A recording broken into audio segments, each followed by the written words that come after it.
আজকের এই সাংবাদিক সম্মেলনে আপনাদের সম্বোধন করবেন সেই সুব্রত চক্রবর্তী মহোদয়। আমি ওনাকে অনুরোধ করছি আজকের সাংবাদিক সম্মেলনের বিস্তারিত তথ্য আপনাদের সামনে তুলে ধরবেন। সকল মিডিয়া বন্ধুদের অনেক অনেক স্বাগত জানাই। আপনারা অনেকেই অবগত আছেন, গত পরশু 27 তারিখ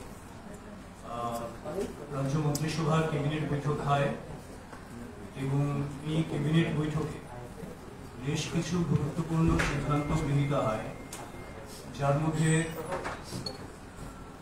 Tripura state electricity corporation limited TSECL তার গ্রেড A এবং গ্রেড B দুটো মিলে 104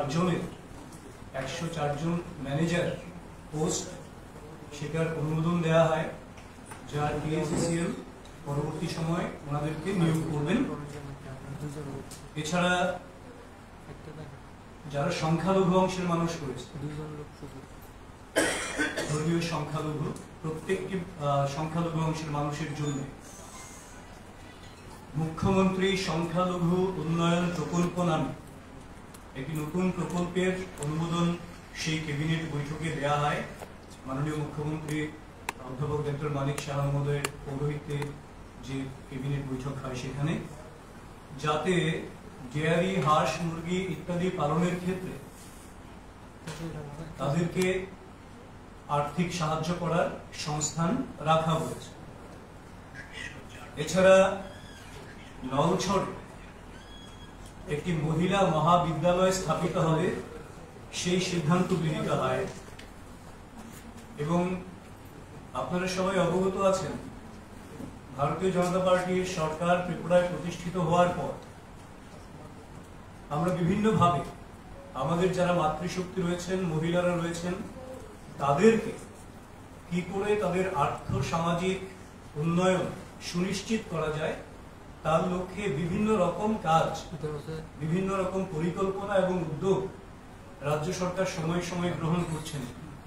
যার মধ্যে উল্লেখযোগ্য একটি বিষয় হলো যে বর্তমানে প্রায় 4.7 লক্ষ আমাদের মাতৃশক্তি SHG গ্রুপের সঙ্গে যুক্ত রয়েছেন টিআর। তো এটা 2018 আগ পর্যন্ত তার সংখ্যা 40,000, 45,000 এরকম একটা জায়গায় ছিল। তো তারপরেও মাতৃশক্তির আরো কি করে উন্নয়ন ঘটানো যায় তার জন্য দুটো নতুন বিষয় এখানে রাজ্য ক্যাবিনেট অনুমোদন করেছেন। এক হচ্ছে মুখ্যমন্ত্রী বালিকা সমৃদ্ধি যোজনা একটি গৃহীত হয়েছে, যেখানে আমাদের যে সমস্ত পরিবারে কন্যা সন্তানের জন্ম হবে, 2 জন পর্যন্ত কন্যা সন্তানের জন্ম যদি হয়, 50,000 টাকা করে তাদের জন্য ফিক্সড ডিপোজিট করা হবে। 18 বছর বয়স পর্যন্ত সেটা ফিক্স থাকবে এবং 18 বছর বয়সের পরেই সেই কন্যা সন্তানের জন্য তার পড়াশোনা হোক, বিবাহ হোক, যারা অন্তোদয় পরিবারের তাদের জন্য সেই টাকাটা ব্যবহার করতে পারবে।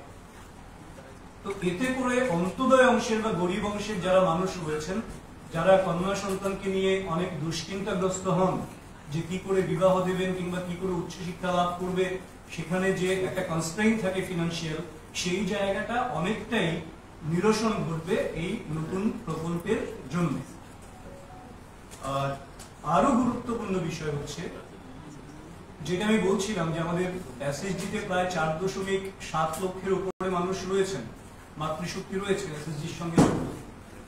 কিন্তু একটা বিষয় দেখা যায় যে এই যে মাতৃশক্তির যারা রয়েছেন তাদের মধ্যে যার উদ্যমে যে সমস্ত রেজিস্ট্রেশনগুলি হয় সেখানে তারা কিন্তু তাদের অংশগ্রহণটা এবং তাদের সাকসেসটা MSME এর মাধ্যমে 30%-এর বেশি নয়, কিন্তু ওনারা আমাদের অর্ধেক আকাশ।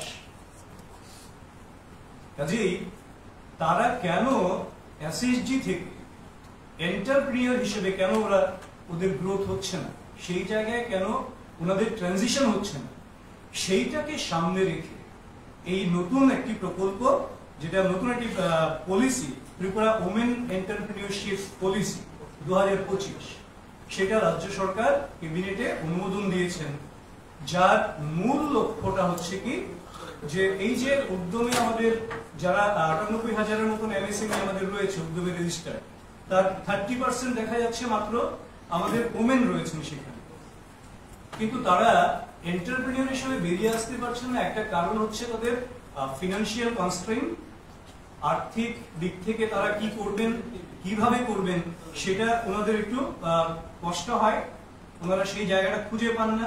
তাদের অনেকটা সোশিও কালচারাল কিছু কিছু কনস্ট্রেইন থাকে, সেখানে কিছু বাধা বা বিধিনিষেধ থাকে, তার জন্য সেটা করতে পারছেন না।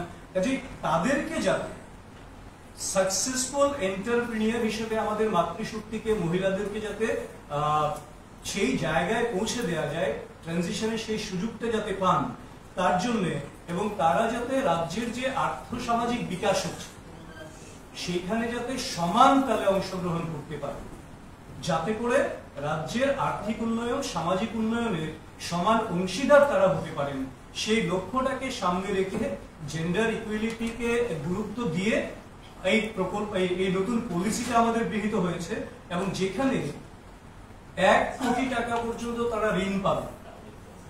কোনো একটা নতুন উদ্যোগ প্রতিষ্ঠা করতে গিয়ে 1 কোটি টাকা পর্যন্ত ঋণের সংস্থান এখানে রাখা হয়েছে, এবং যেখানে 35% 35% ওনারা ভর্তুকি পাবেন।